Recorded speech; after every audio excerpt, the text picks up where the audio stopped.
Yon mga kap, reflex ko lang sa inyo yung mga made show blade na meron tayo mga kap, no?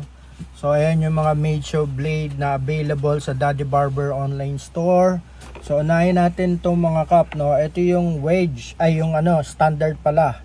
So kapag bumili kayo ng made show, ganito yung nakakabit, yung standard, which is taper or standard type of blade. Okay?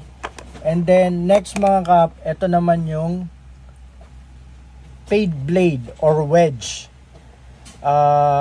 Ito pwede nyong, kung gusto nyo magpalit ng fade blade sa inyong mga made show clippers, so ito available din yung wedge or fade na made show blade mga kap. And then available din mga kap yung ating GTX blade or yung para sa made show M11 na detailer, no? So ayan mga kap, available din yan.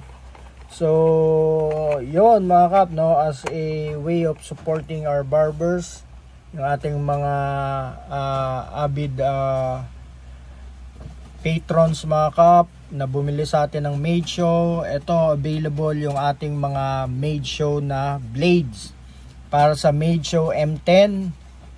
Ayan, merong standard at meron ding fade blade. And then ito naman yung para sa ating made show M11. Okay, so yun lang mga kap. If kailangan nyo magpalit, mag direct message lang kayo sa aking page na Daddy Barber online store. Maraming salamat.